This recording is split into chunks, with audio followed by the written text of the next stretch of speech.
I recently went for an annual health check. Well, actually, I should say more specifically, biennial health check. If you don't know what this word biennial means in English, don't worry because neither did I, and I actually had to Google it. And even after Googling it, I had to check how to pronounce the word. So guys, if you ever feel discouraged because you don't know what a word means or how to pronounce it just from reading it, that's okay, because even native speakers and professional English teachers like myself, we have to go through this sometimes in English as well. And no matter how fluently you can speak, no one knows all the words. That's just a fact of life. So anyways, biennial means once every 2 years. And last year, I actually missed my annual health check, my yearly health check, because I stupidly missed the deadline, and when I went to make an appointment, there were no openings available. I can't remember exactly, but I think that may have been due to the COVID craziness of the time. But anyways, I didn't make that same mistake this year. No. I already got in trouble from my wife for missing last year's appointment, and I didn't want to go through that again. So I made sure to make my appointment for this year. And a few weeks ago, I went to the hospital and had my health check. And it was a very interesting experience. So today in this episode, I'm going to tell you all about it and some of the interesting things that the results from the checkup had to say. This is bonus episode 33 of the Culips English podcast, and I'm your host and study buddy, Andrew. There's a 100% free interactive transcript that goes along with this episode, and you can get it just by visiting our website, culips.com, or by clicking the link in the description for this episode. And if you haven't checked out the interactive transcript feature on our website yet, I really recommend that you test it out. It's an awesome tool that you can use for learning new vocabulary, for improving your listening comprehension, and even for practicing your pronunciation. And if you're hungry for more English lessons after you finish this episode, don't worry, we have you covered. And just by visiting our website, you'll find over 600 audio lessons.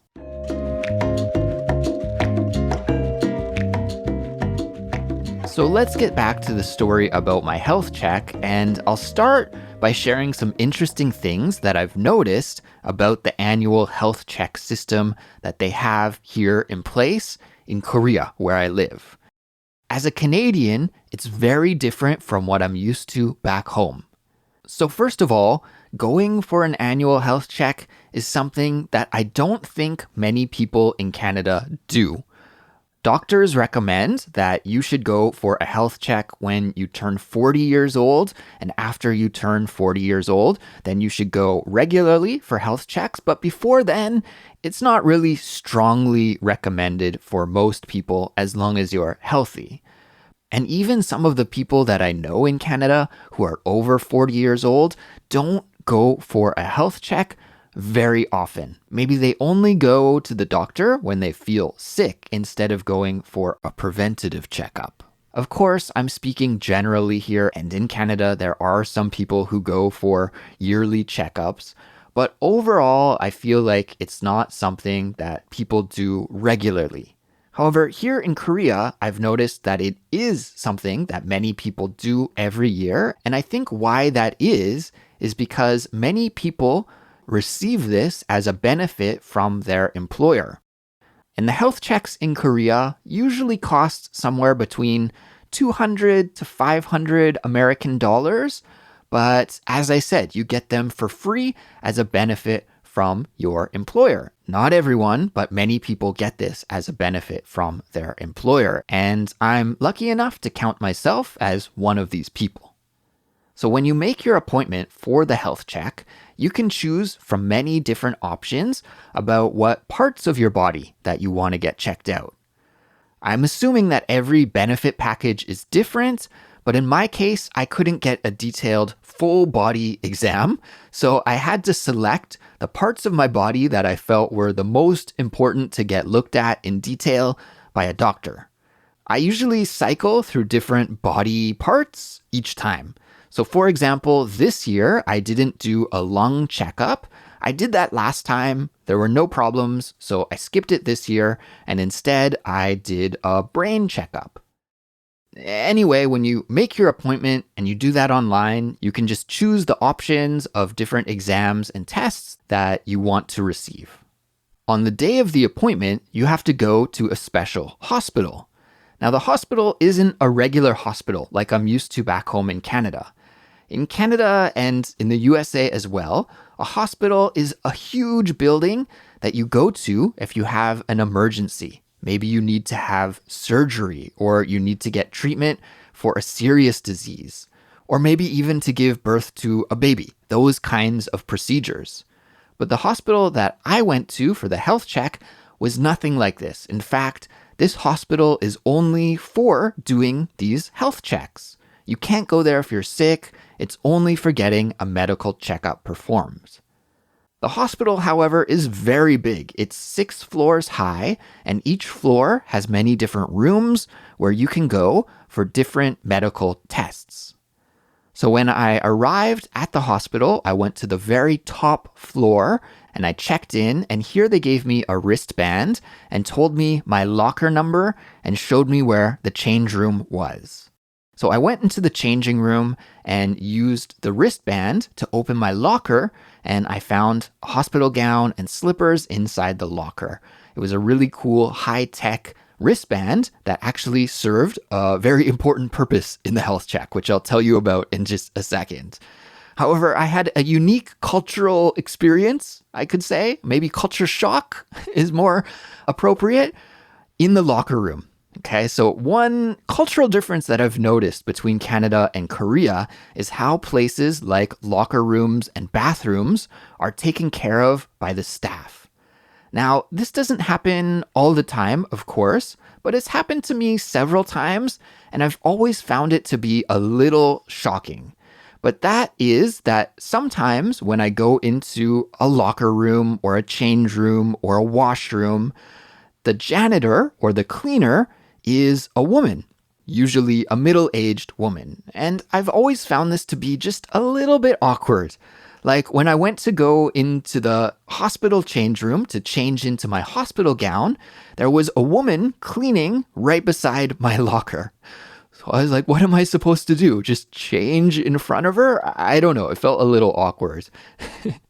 And while this was happening, there were several other guys just stripping down and changing into their hospital gown like it was no big deal at all. So I felt like this was a slight cultural difference that was affecting me, but not affecting the other people. Anyways, thankfully, the cleaning lady left to another part of the locker room after only a moment, so I was able to change into my gown. And I just think that in Canada, this would be very unlikely to happen. At least it's never happened to me. I imagine that most men's rooms are cleaned by men, or if it were cleaned by someone else, it would probably be closed first and then cleaned and then reopened. That was just an interesting thing that I noticed that happened at the hospital. Anyways, let's get back to the story. So after changing into my gown, I went back to the waiting room, which again was on the 6th floor, and the staff there told me that I should go to room number 1. A good place to start, room number 1. So I went to room number 1, and outside the door was a computer monitor displaying a list of names. And there was a little circular pad under the monitor, and when I scanned my bracelet, my wristband, on that pad, then my name was added to the waiting list. I then took a seat and waited for my name to be called, and when it was my turn, my name flashed up on a big TV that was in the room and told me to go inside the door. So I thought that was a really cool and high-tech way of organizing how you do the health check, and when I finished in room number 1, the nurse then told me the number of the next room that I should go to. And again, I went to that room, I scanned my bracelet, I waited in line, and just went from check to check to check this way. All of the different checks that I did on this floor of the hospital were just basic things. Like they took a blood sample, they checked my weight, my height, they checked my blood pressure, my vision, my hearing, just basic things like that. And after I finished all of these basic checks, then I was told to go down to the next floor. And I repeated essentially the same process of going from room to room to room on this floor and just doing many, many different little checks in each room. And I kept going down. So I started on the 6th floor and I made my way, to the 5th floor, 4th floor, 3rd floor, all the way down to the bottom. A lot of the checks that I had were ultrasound checks. I got all of my organs checked out, my heart.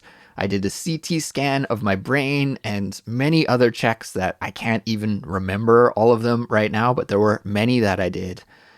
And then finally, the last thing that I had to do was a urine test. So the nurse gave me a cup and a test tube, and I had to pee into the cup, and then I deposited the test tube into a fridge that was waiting outside of the bathroom. Sorry, TMI, right? TMI. TMI means too much information, and it's an expression we say when we talk about the embarrassing details of the body or something that's slightly disgusting or gross, like peeing into a cup. Anyway, even if it is TMI, it's good to know about how to talk about these things in English because, hey, you never know when you might find yourself at a hospital having to do a check like this. It's a fact of life, right? Something that we all have to do from time to time. And let me tell you guys, I was happy to finish with the urine test because I arrived at the hospital around 9 a.m. and I assumed that it would be one of the first things that I did when I arrived.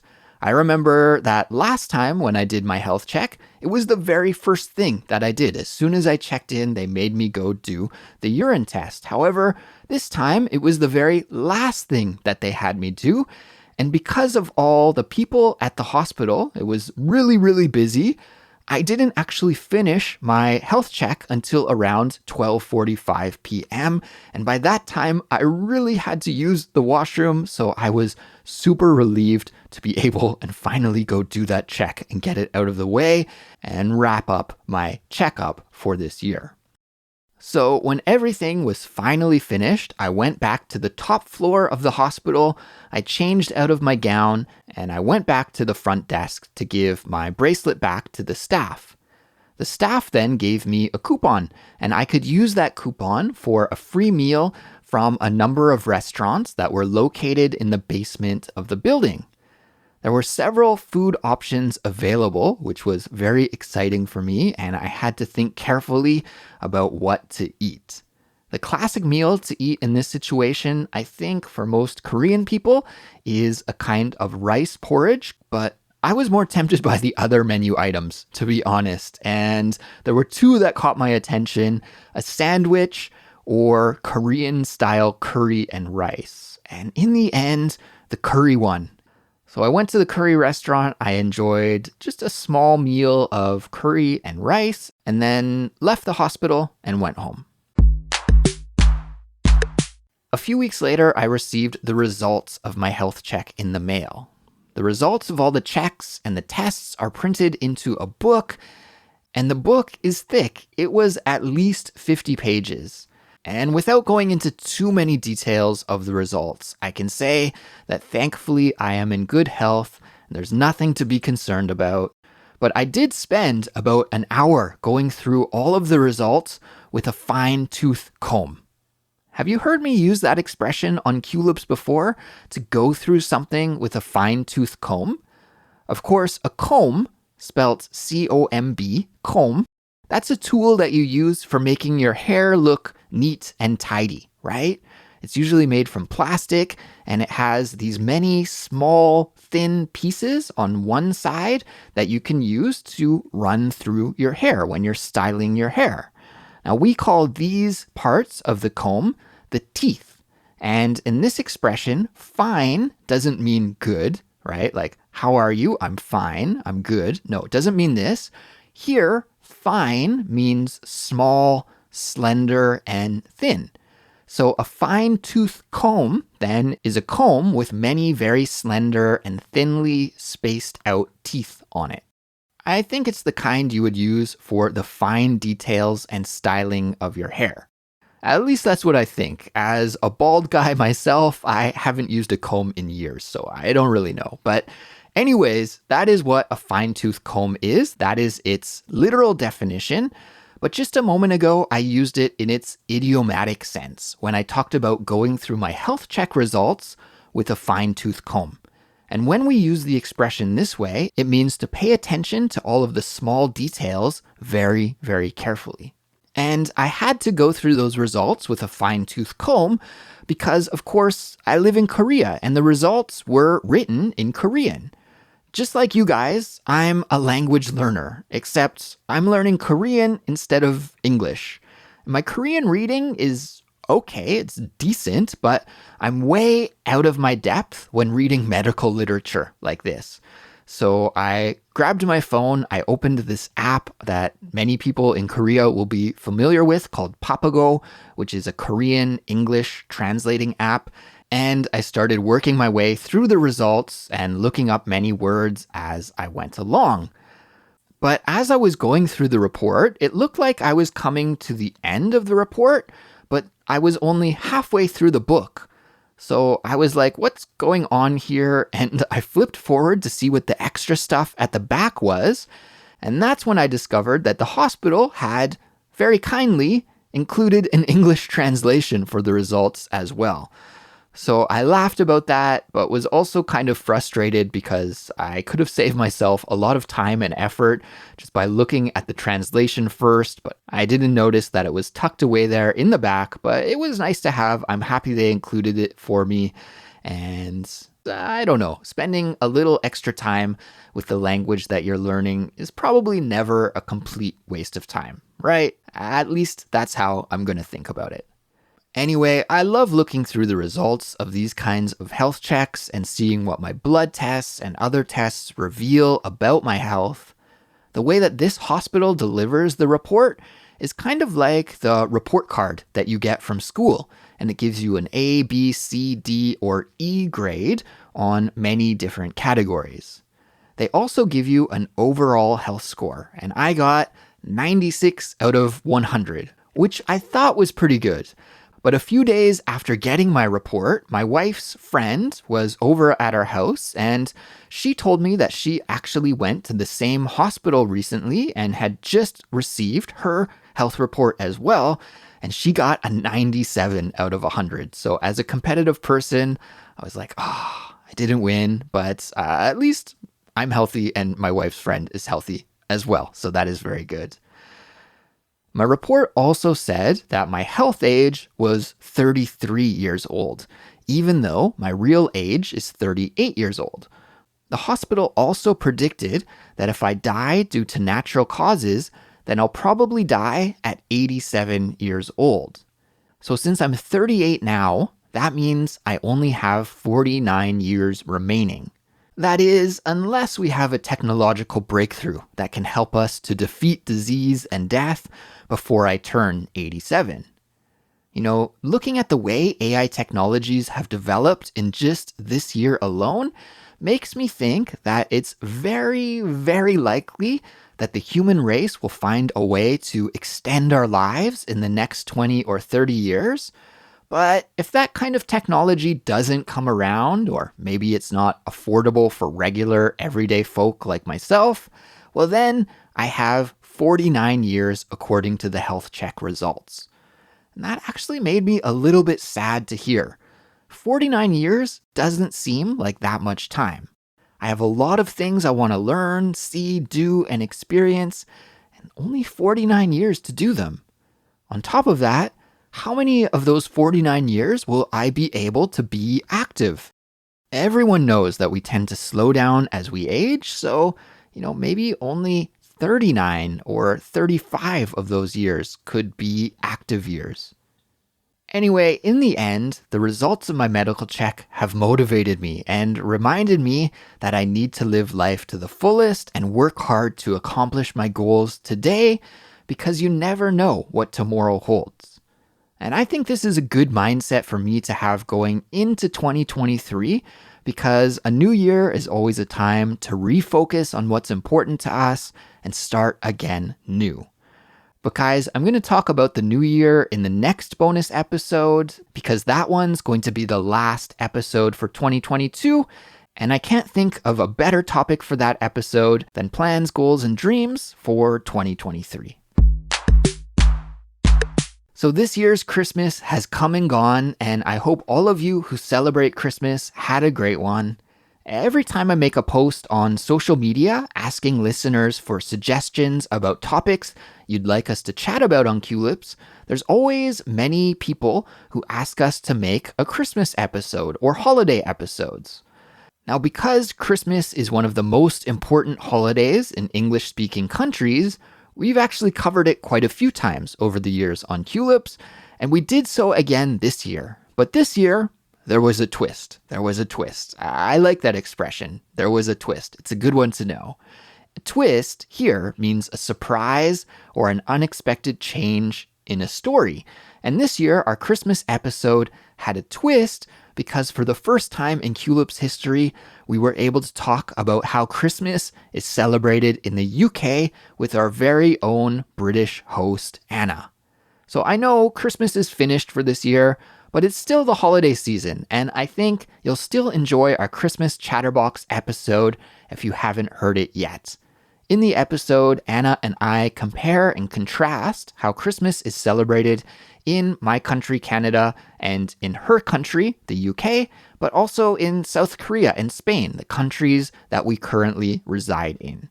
You can find the episode on our website, culips.com, and of course, there's an interactive transcript and helpful study guide available for all Culips members.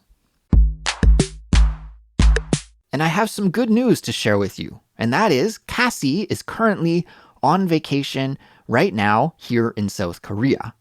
So we're planning to meet up soon and to record a bunch of new episodes together and maybe even film some video content and do a live stream.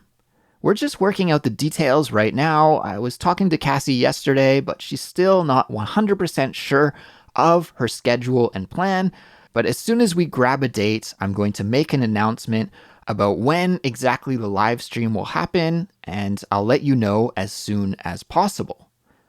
Cassie told me that arriving in Korea from Bangkok was a real shock to her system, because here in Korea, we're currently going through a period of really cold weather, and there's even a lot of snow and ice on the ground. And as you can imagine, it must be difficult to make that adjustment when you're coming from a warm place like Thailand. Anyway, I'm looking forward to seeing Cassie again in person real soon, and of course, I'll make sure to keep you up to date with our plans so that you can tune in and check out the live stream. And now it's time for this week's vocabulary lesson. Before I wrap up, I want to spend some time to teach you about one of the interesting idiomatic expressions I used in this episode. In fact, I said it just a moment ago when talking about Cassie.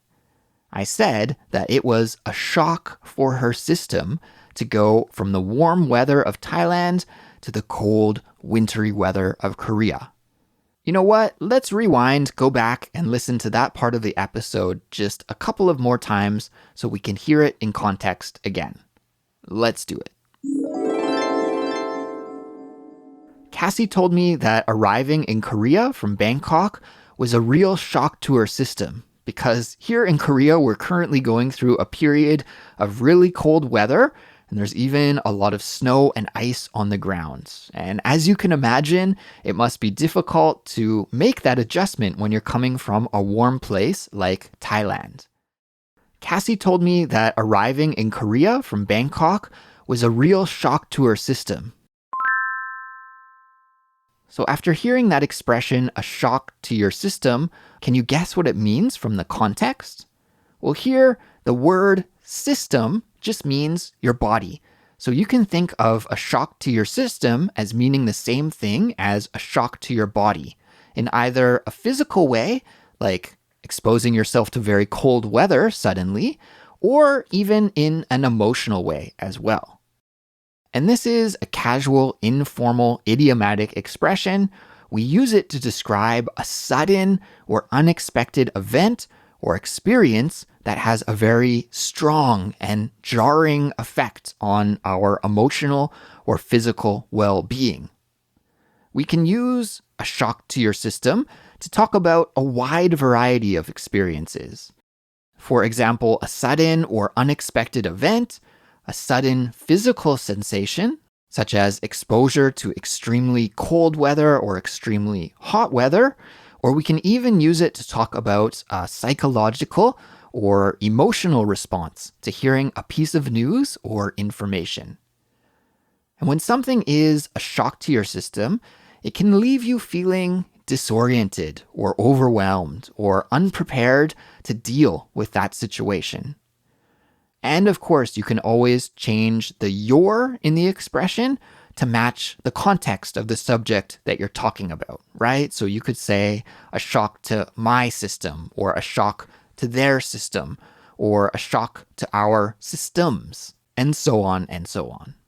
I've prepared some example sentences to help us understand how English speakers use this expression on a day-to-day basis. So let's take a listen to those examples now. Here we go. Example sentence number 1. She's not a morning person, so waking up at 5 a.m. was a shock to her system. She's not a morning person, so waking up at 5 a.m. was a shock to her system. Let's break this example sentence down. In the sentence, we hear about a woman who is not a morning person. So if you're not a morning person, it means that you hate waking up early in the morning, but this person had to wake up early in the morning. She woke up at 5 a.m. and it was really shocking to her. It was a shock to her system. It was like a terrible experience for her to go through, and she probably felt really sleepy and tired when she woke up. Example sentence number 2. I'm not used to eating spicy food, so that hot sauce was a real shock to my system. I'm not used to eating spicy food, so that hot sauce was a real shock to my system. Let's break this example down. In that example, we hear from a speaker who's not used to eating spicy food. So that means that he probably doesn't like spicy food very much and instead prefers more mellow, bland food. But anyways, he did eat some spicy food, and he said that the hot sauce was a shock to his system, meaning that it was like a real shock, a real physical shock in his mouth, and maybe he even had a physical reaction to the hot flavors of the sauce, right? Maybe his face turned red, or he started to sweat and get a little bit clammy, something like this. So even hot sauce can be a shock to your system if you're not used to eating spicy food. Example sentence number 3.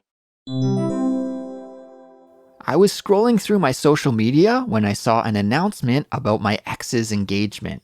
It was a total shock to my system. I was scrolling through my social media when I saw an announcement about my ex's engagement. It was a total shock to my system. Let's break this final example sentence down. And I need to stress, this is an example. It's nothing from my personal life, guys. So in this sentence, the speaker says that he was scrolling through his social media, probably going through his Instagram feed or his Twitter feed or his Facebook feed, and he saw a post about his ex's engagement. So here an ex, EX is the spelling. This is what we use to talk about your previous or your prior romantic relationship, right? Your ex-boyfriend, your ex-girlfriend, ex-husband, ex-wife, etc., whatever. So an ex is your previous partner, and when the speaker of that sentence saw that his ex was now engaged, it was a shock to his system. So he uses this expression to communicate that he was very, very shocked to hear this piece of news. So that's the end of this episode, everyone. Thanks for listening all the way to the end, and great job on completing another English study session with me. If you're looking for more English lessons to learn with, don't forget that we have hundreds available to listen to for free on our website, culips.com. I think the next bonus episode will be released a little earlier than usual because, like I said earlier, I want to hang out with you all for one more before the new year comes. So that means I'll be back in just a few days. And until then, take care. I'll talk to you soon. Goodbye.